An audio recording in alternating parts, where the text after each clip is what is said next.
Boom! An alleged drug boat is obliterated. Eastern Pacific exploded once again. The U.S. military killed 2 alleged drug traffickers in a lethal kinetic strike on a drug boat. Maduro's game is over, but the U.S. op is still underway. Does it signal a larger game plan of Trump? The Eastern Pacific has erupted once again.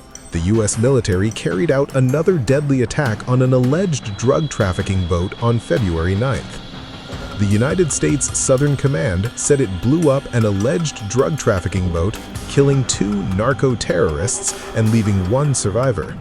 The video of the operation, which is 11 seconds long, appears to show the U.S. military firing at least 3 strikes against the boat that was streaking through the water.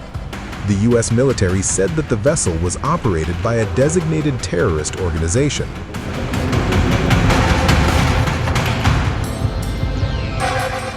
However, it is unclear which terrorist group Southcom was referring to. After the attack, Southcom said it notified the U.S. Coast Guard to activate the search and rescue operation. Southcom added that intelligence confirmed the vessel was transiting along known narco-trafficking routes in the Eastern Pacific and was engaged in narco-trafficking operations. The Monday attack marks the 2nd alleged drug boat mission this month, with the U.S. military blowing up a purported drug smuggling vessel last week in the Eastern Pacific, killing 2 narco-terrorists. Also, the latest attack is the 3rd such strike after the specialized U.S. forces kidnapped Venezuelan leader Nicolas Maduro on January 3rd this year. He is now facing charges of narco-terrorism in the U.S.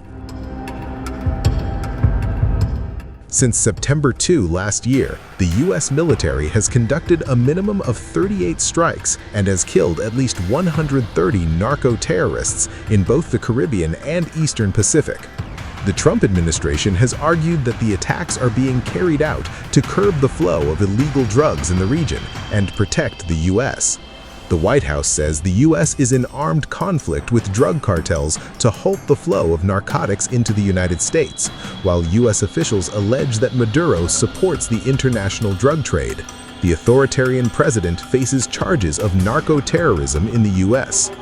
Notably, the Trump administration has provided no definitive evidence yet that the vessels are involved in drug trafficking. Legal experts have called the attacks extrajudicial killings by the Pentagon.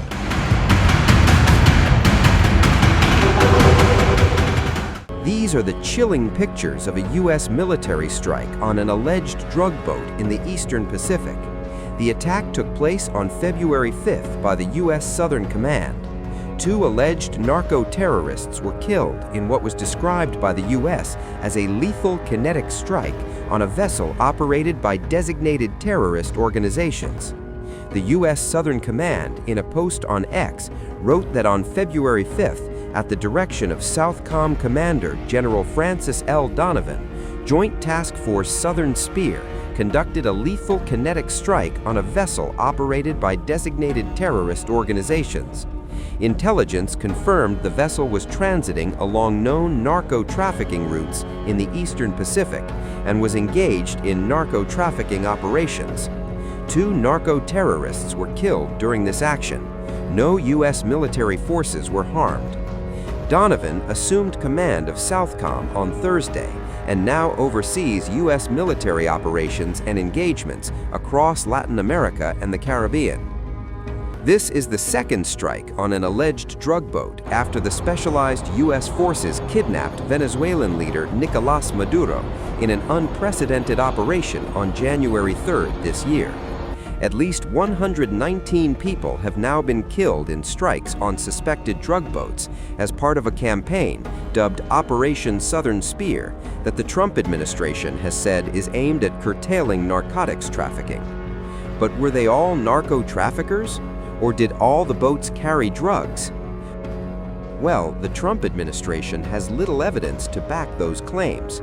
During congressional briefings, military officials too have acknowledged they do not know the identities of everyone on board the boats they have destroyed. The legality of the strikes has come under intense scrutiny in Congress since the operations began in September last year. Last week, the families of 2 men who were killed in an October strike by the U.S. military filed a lawsuit against the U.S. government for wrongful death and extrajudicial killing of the men. But the Trump administration told Congress that the U.S. is in an armed conflict against drug cartels. Another flash lit up the Eastern Pacific on Friday, and another boat vanished beneath the waves. The U.S. military confirmed it carried out a lethal strike on a vessel accused of drug trafficking, killing 2 people and leaving 1 survivor. U.S. Southern Command said the attack was ordered by Defense Secretary Pete Hegseth and executed under Operation Southern Spear, a campaign the Trump administration says is aimed at cutting off narcotics routes into the United States. A video released by Southcom shows the boat speeding across open water, then erupting into flames. The Coast Guard was notified moments later and dispatched search and rescue teams for the lone survivor. It marked the first known strike on a suspected drug boat since the dramatic U.S. raid that captured Venezuelan President Nicolás Maduro earlier this month and flew him to New York to face federal drug trafficking charges. Maduro has pleaded not guilty. With this latest attack, the numbers are stark. 36 known strikes since early September, at least 117 people killed. Most of the attacks have occurred in the Caribbean, though the Eastern Pacific has now re-emerged as a focal point. Publicly, U.S. officials insist the mission is about stopping drugs. President Donald Trump has claimed the strikes have virtually stopped almost 100% of maritime drug trafficking, boasting about their impact during remarks at the World Economic Forum in Davos. Privately, however, officials previously acknowledged the pressure campaign was also meant to destabilize Maduro's government, a claim Maduro himself made repeatedly before his capture, calling the operations a thinly veiled attempt to remove him from power. The strikes have not been without controversy.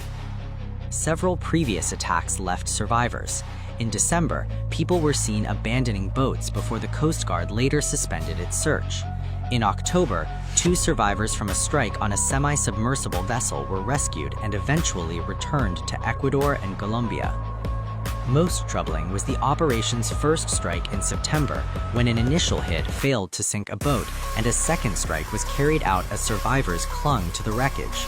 That double-tap attack sparked outrage on Capitol Hill, with Democratic lawmakers demanding transparency and warning the U.S. military may have crossed into war crime territory.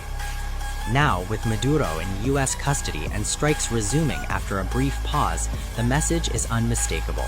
This campaign is not slowing down, and as the boats burn and bodies mount, the line between counter-narcotics enforcement and open military escalation continues to blur, deepening a shadow war across the Caribbean and beyond.